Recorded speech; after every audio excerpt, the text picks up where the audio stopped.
ba charge ya Karine Mokonzi en tout cas défaite moko te bozwi wana. Miriam Mokonzi yende moto azwi lisusu défaite. Mbote ba papa ba mama bandeko. Mbote barando na barandonete. Mbote batoyo balingaka rando na ba oyo balingaka rando te. Mbote ba jeune garçon na ba jeune fille. Mbote bana mike na ba bébé. Mbote ba Sainte Anoirite, Sainte Thérèse, Sainte Ingrid Kabongo. Bandeko na kanisa bomoni pita ekomi epai ya ba charge ya Karine Mokonzi na kati ya Congo. Pambate Miriam Mokonzi a frappé lisusu missile et wuti mbala moko n'espace et kiteli bango $100 et bilinga. Mais eloko moko ezawana te ebebi pambate ba charge nyonso bazali kaka sima ya Karine Mokonzi. Bango nyonso bazali toujours kosala pona Karine Mokonzi. Bien sûr, entre bango bilinga ya muke eza kokota, mais eloko moko te ebebi wana. Po bit ya Miriam Mokonzi na mutu na ye oyo atindaki apesa ye $100 pote bafinga Karine en tout cas esimbaki te.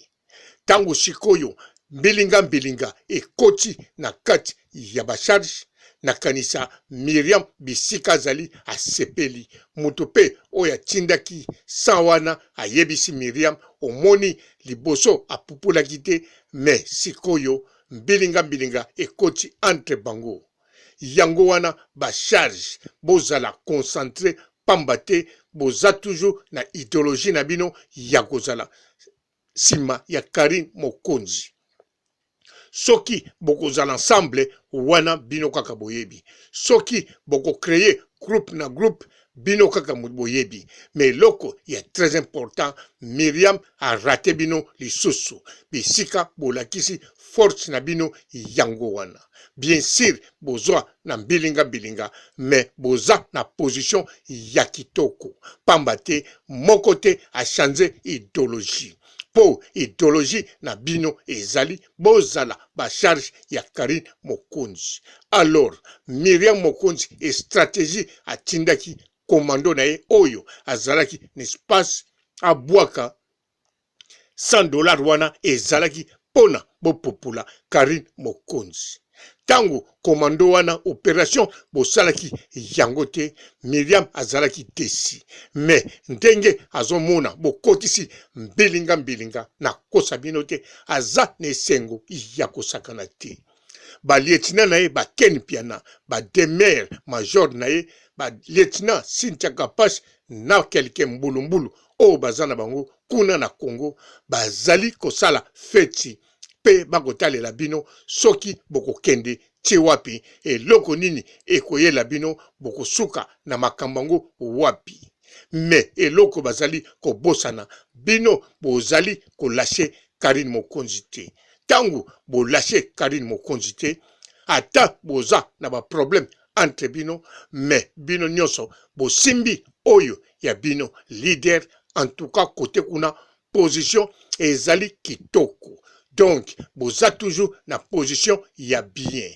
Na kanisa ekopesa bino kutu force pona bokoka kosala mosala sikoyo kitoko. Pambate ba charge pe bolembisaki kozala ba charge. Mais à partir ya likambo yo na kanisa boko continuer kosala mamero ebele. Oyo ekoluka e neutraliser Demer Nyangi. Oyo ekoluka et neutraliser Cynthia Kapash na Ken Piana na kelke mbulumbulu. Mais boza na position ya kitoko na ndimite ke bako baye bino na ba mama autorité na ba bana membre.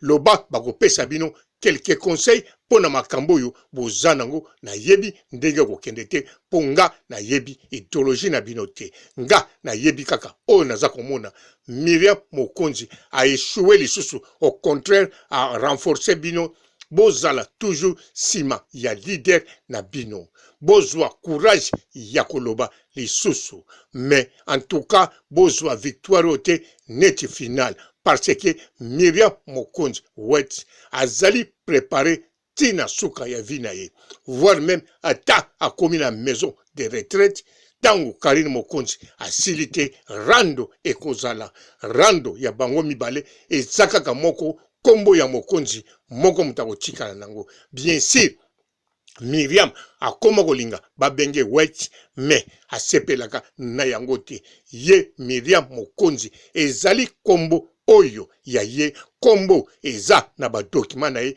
pe kombo bakocha na tombo na ye mukolo akotika fufu yango wana kombo wana akozwa yango pouvoir wana akozwa yango nyonso ezali ya ye yango wana amibengama yaya ya bestar po oyo nyonso akozala star ye aza yaya na bango bokanisa teke ye azozwa yango maseki non ye rando yo aza nango na mokili aza nango na kati ya net voire même akoki kozala nango na monde spirituel yango wana bacharge eloko bosali ezali entre bino eza eloko ya somo te likambo oyo ekweli bino ezali ya gravité ezali kaka pona bo comprendre ke bozalaki kidiba na makambo mosusu sikoyo botia bapile bo charger pe bo continuer boulot na bino kitoko boza na position ya bien boza na sima ya leader na bino Karine Mokonzi na sukisi awa botikala malamu ciao. Bonjour fidèles internautes de www.elengiakomba TV. Bonjour, bonsoir, balandi nyonso ya Elengi ya Komba. Congolaise TV. Bon, belé, partout dans le monde, partout où vous êtes, partout où vous êtes, Elengi ya Komba TV, vraiment. Bonjour, bonsoir, na abonné, bafa nyonso ya Elengi ya Komba Congolais TV. Bonjour à mon boss, on a appelé ça vraiment un pandi. Bonjour à mon boss, JP Kiama. Je salue mon boss Balobi, boss des boss Babi, JP Kiama. Bonjour, na Elengi ya Komba Congolais TV, vraiment.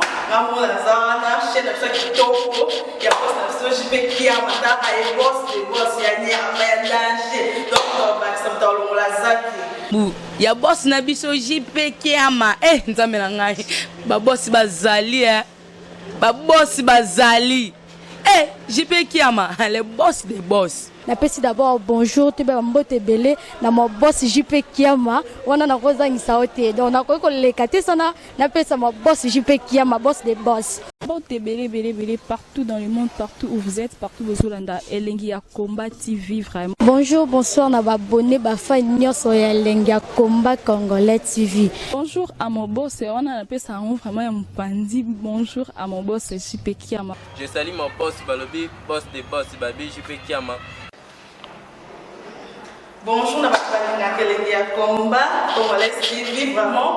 Ramon Lazana, chaîne de Kitoko, il y a boss de JP Kiama, et boss des boss, il y a un danger. Donc, ça me donne la zaki. Ya boss na biso JP Kiama nzambe na ngai ba boss bazali ba boss bazali JP Kiama le boss des boss. Napesi d'abord bonjour te ba mbote belé na mo boss JP Kiama wana na kozangisa ote donc na ko lekate sana napesa mo boss JP Kiama boss des boss.